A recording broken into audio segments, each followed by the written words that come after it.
Natalia Morar. Now, Natalia Morar, this is probably an event that's more important than Napoleon's abdication and more important than the first Olympic Games, to me, especially it being the revolution. So you have a revolution in Moldova, and this had happened in 2009.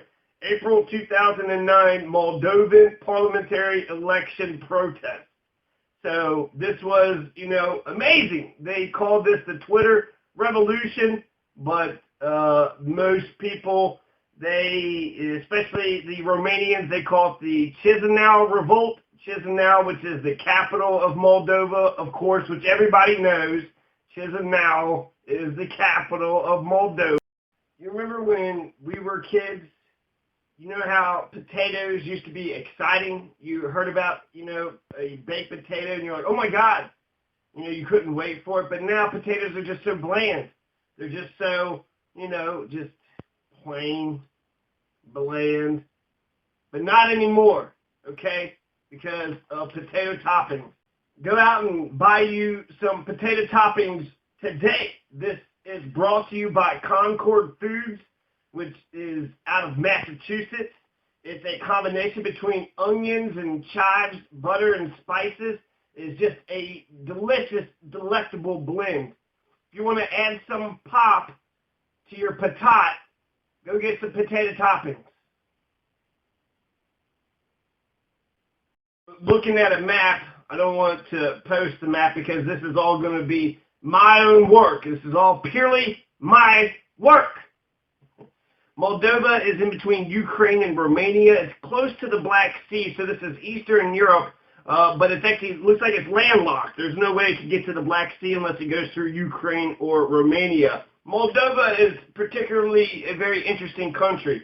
First of all, it being in between Romania and Ukraine is, that's sort of remarkable by itself, especially since the, conflicts that's happening in Ukraine with, Russia and America. Now, Romania, a lot of people in Moldova consider themselves Romanian.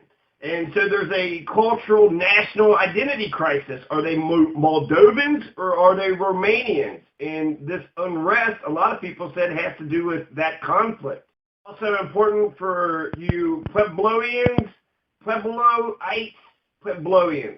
So to all the Puebloians, what you need to do right now is turn on 89.5, The Revolution. This is brought to you by the students of Colorado, and it's some incredibly good music. I'm going to listen to some right now.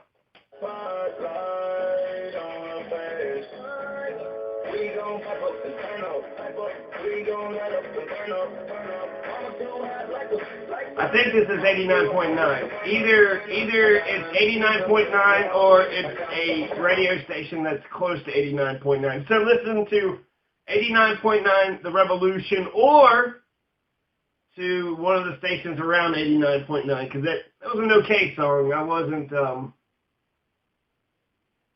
better yet, just do whatever the hell it is that you want to do. It's your life, so be you, boo. Dracula is something that, people associate Romania with.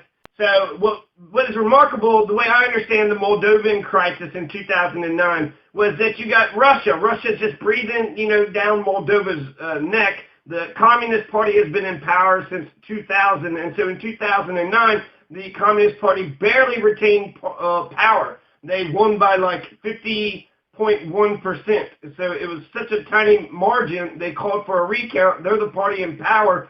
So clearly the people thought that some corruption had happened, and they might not be wrong. The Communist Party, a lot of them are controlled by these Eastern European countries, was actually conquered by Russia. So the fear of the Kremlin being behind the Communist Party isn't that big of a fear. And while I am more socialist than capitalist, I'm also anti-authoritarian. So I believe in people declaring their, national independence. So a remarkable thing, just to give you an idea, there's actually a piece of Moldova that's past the Nistru River. So the river splits Moldova in half, and the left side of the Dniester River is a breakaway country run by Russia, and it's called Transnistria, not recognized by the UN or the US, but there's 2,500 Russian peacekeepers in Transnistria today. So Transnistria, since 1992, has been occupied. The Russians get their troops in between, Ukraine and Romania. Somehow they were able to get a swath of land in Moldova. So this is remarkable. The Transnistria has de facto independence. They are their own country. They govern themselves with the Russian peacekeepers there, and that's it, right? Two other interesting things about Moldova: they're one of the biggest wine exporters. Everybody's got a wine cellar in Moldova. They love their wine. They got wine, they got grapes, and they have wine cellars. So they're the 12th biggest exporter of wine, and they're the #1 country for the production of wine per capita. So per person, they make more wine than every other nation out here, and they're exporting a lot of wine. Chisinau, and I guess that's how you say it, Chisinau, during these parliamentary election protests, 2009 Moldovan parliamentary election protests, I heard that this was the grape revolution, but definitely the Twitter revolution, and the Chisinau revolution is what the Romanians called it. So I need to understand Chisinau is the capital of Moldova, and Chisinau is beautiful. It's gorgeous. It's the biggest, greenest city out there, the greenest big city in the world. So many parks, so much space, and so Chisinau is, it's remarkable. Moldova is the poorest country in Europe. It's the poorest. So for there to be unrest here in Moldova, no surprise whatsoever. And their protest was remarkable. It was remarkable. The date of the unrest was April 6th to the 12th in 2009. The location of it, there's, 4 cities: Cahol, Orhi, Balti, Chisinau, 13 cities in Romania, including Bucharest, Washington, D.C., Boston, New York City also had protests, in London. So they were anti-communist party demonstrators, including supporters of pro-Romanian opposition parties, Romanian students, and pro-EU activists. A lot of the activists were saying, let's go EU. We want to be integrated into the EU, which is, the fact that Trump is sitting there talking, bad about NATO, Brexit's getting the hell out of the EU. Countries like Moldova, that's how they can't wait to get into the EU club, into the NATO club, because that's when they become a real country. And so the protesters wanted, it's about, a backwater kind of sort of, I can understand Romanians. Coming from Kentucky, I feel like I understand. If Kentucky was not a part of America, it's like, oh man, can we become a state, please? Can we become a state? Because I think that the integration of Kentucky into the United States would be a positive thing, that would raise the standards of Kentucky higher. And so they are saying, let's integrate into the European Union. They don't want to be these backwards sort of this poor country anymore that's being run by Russia and the Kremlin. So whereas I am pro, socialism over capitalism, just anything having to do with Russia doesn't automatically make it more socialist. And I can't stand authoritarianism. So the authoritarianism kind of pisses me off. So the communists, they should be more democratic. Natalia Morar, this woman is so beautiful, such a badass revolutionary. Natalia Morar is the woman who caused the unrest in 2009 in Moldova. She was born in Moldova, but she moves to Russia in 2002 to study sociology at the Moscow State University. She graduates in 2007, but she's also a journalist, and she's, a rabble-rouser. And while she's in Russia, she uncovers there's some dirty money, bankers are backing some of the corrupt politicians. So she writes an article about this, and then she gets kicked out of Russia for it. It was like, yeah, you could be a journalist, but just don't say anything bad about us, what the hell? So now she's back into Moldova, and she was like, well, fuck it, maybe I'll just cause a stir, start a revolution. So the first demonstrations was organized as a flash mob by 25-year-old Moldovan journalist Natalia Morar. So a flash mob by a 25-year-old young revolutionary woman. And so in Chisinau on April 6, 2009, you had a bunch of demonstrators who arrived. And she said she was only expecting about 300 on that day and at the flash mob, but 10,000 came to protest, including the leaders of the major opposition political parties. So this flash mob that she was organizing just, she called for it. She says, well, let's everybody do this. And then it just took a life of its own. And by the next day, there was violence. By the next day, they took over Parliament. They took over the presidential palace. They were throwing furniture out the window. They were lighting fires. So April 7th, it turned into a riot. I think in many countries, the ideological debate between communism and capitalism, I feel like, go to Vietnam. I feel like the argument is lost, right? Which is more revolutionary? Well, the communists were the ones who fought for the independence, who fought for the Vietnamese people, whereas the capitalists wanted the occupiers, Vietnam, to continue to be occupied by Western forces. You can't win a land war in Asia. That's one of the truisms, right? There's only three things that's guaranteed: death, taxes, and you'll lose if you try to invade Asia for any reason. The protesters, a lot of them were carrying Romanian flags. They chanted pro-Western, pro-Romanian, and anti-government slogans, such as, we want Europe, we're Romanians, down with communism. So they're hating the Moldovan communists right now. So there were some police officers actually up there right next to the EU flag, but you had two teenagers, Ion Galachi and Dragos Mustiti. So Dragos Mustiti, with the alleged approval of the policemen. Yeah, they replaced the flags of Moldova. I can see the policemen in the picture. They replaced the flags of Moldova at the presidential and parliament buildings with the flag of Romania and a flag of Europe. And they said that they were trying to calm the crowd. But a flag of Europe and a flag of Romania, right? So this shows you the ideological divide.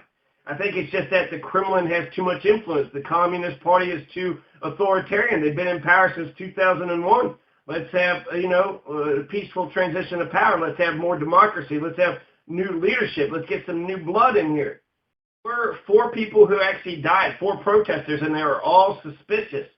A 23-year-old protester named Valeriu Bobac, he died in the hospital, but it was clear that his body was full of contusions. He was beat up. They said that he died from smoke poisoning, but his family said he was beaten up by the police, and he had a bunch of contusions.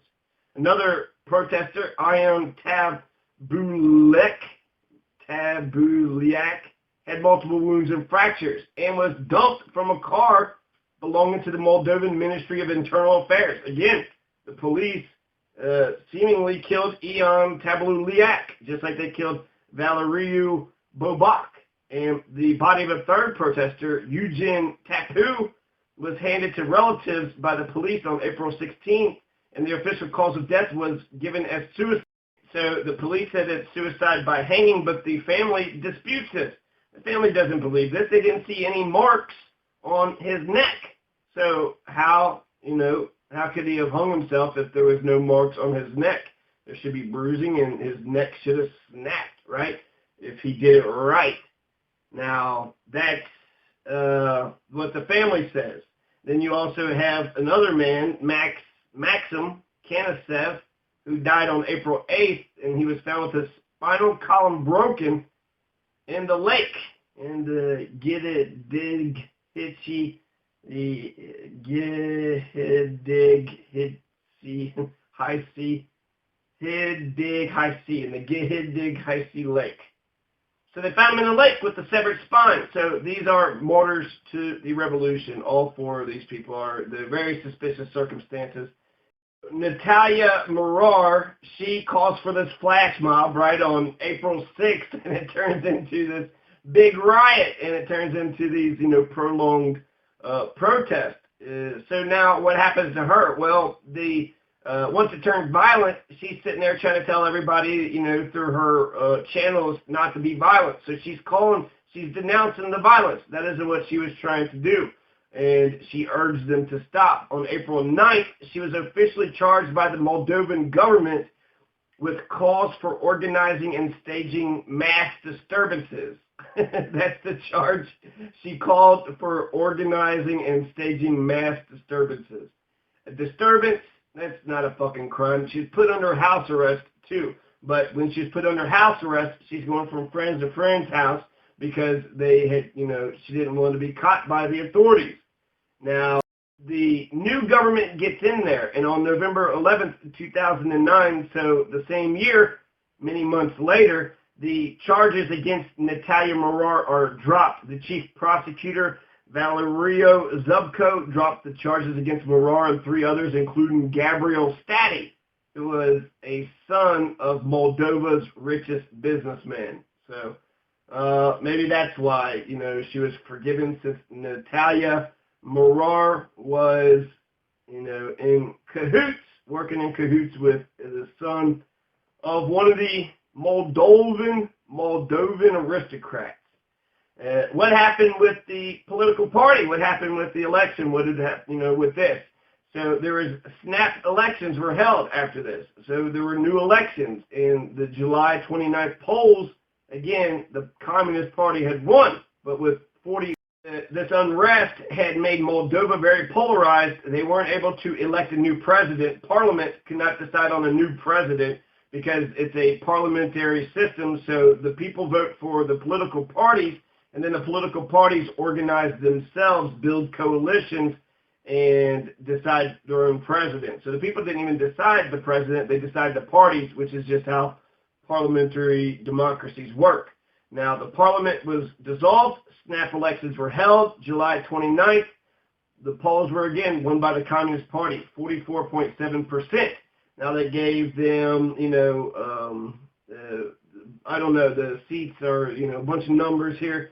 But what ended up happening was the opposition parties all created an alliance for European integration and pushed the Communist Party into opposition. So even though the Communist Party won 45% of the vote, the Communist Party is pushed into opposition. So they won the election, but because the opposition parties were all able to, unite together in solidarity, they were able to push the communists who had won the election into the opposition party. So it's kind of like how Napoleon was going around conquering, all of Europe, but you would have the allies who would all get together just to stop Napoleon. So even though they were strange bedfellows, since they were warring against each other for generations, their enemy's enemy is their friend. Napoleon was everybody's enemy in Europe, and so the European kings and queens, right, they had an alliance. This is, fuck that alliance, or fuck the kings and queens. Well, fuck everybody. Fuck all these imperialist bastards, all these oppressors. But that's what happened in Moldova. So the Communist Party eventually lost, and over 100,000 people eventually are going to have a pro-Europe demonstration in Moldova in the capital, Chisinau, on November 3rd, 2013. So still, more street protests, peacefully assembling. This is good things. It didn't turn into, a riot like the ones in 2009. But apparently, when it turns into a riot, that's when the media takes notice. And the Moldovan, this was badass. I thought it was absolute badass that you had a protest, and then they took over the presidential palace and the parliament building. They're sitting there stealing furniture, taking it out the windows. I saw how they pushed past the police officers. I thought it was remarkable. I remember listening and, watching all this and following it very closely. And it was fascinating. I thought it was a very good revolution. It reminds me of the Ukraine revolution when, I don't know which side you're on, but when Moldova is a fairly new country. Moldova just declared their independence on August 27th, 1991. And so this was after the failure of the August coup attempt, and the Parliament of the Republic of Moldova went ahead and, signed this Declaration of Independence of the Republic of Moldova. And that's their Independence Day. That's their national day. So that's what happened. In the Declaration of Independence of Moldova, there are direct claims of Moldovan sovereignty over the territory of Transnistria. And they said that Transnistria is an important component part of the historical and ethnic territory of our people. So according to the Constitution of Moldova, Transnistria is Moldovan. So they should go into, Transnistria, kick them. Disappearance of $1 billion from Moldovan banks in 2014. So the Dignity and Truth movement, a grassroots citizen movement, has been popping up. Dignity and Truth is led by lawyers, journalists, and other well-known figures in Moldova. It's one of Europe's poorest countries. Moldova is.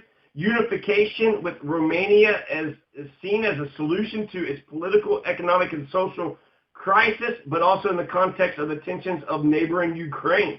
So this identity, are they Moldovans or are they Romanians? And so I think unity would be a good thing. So whereas I think, declaring independence is a good thing when countries decide to unify, create a union, I'm also in agreement with that. There was protests in 2015 and 2016. So they're still protesting, still, using democracy. Moldova was created in 1940 when Stalin, under the terms of his pact with Hitler, occupied the Romanian province of Bessarabia and reorganized it into a Soviet republic and had a perverse flourish of imperial high-handedness. They replaced the Latin alphabet with Cyrillic. Moldovan paranoia about Romanian ambitions have some basis in fact. Some Moldovan opposition politicians support reunification with Romania, and so do some Romanians. Now, as for the Romanian government, they're not pushing for unification. They just want closer ties between Moldova and Europe. But Moldova's communist leaders do not want closer ties to Romania or Europe, mainly because their Russian friends don't want them to have ties with Romania or Europe. That's why April 7th, 2009 happened. And it was a victory. So this gives us a model for us to follow.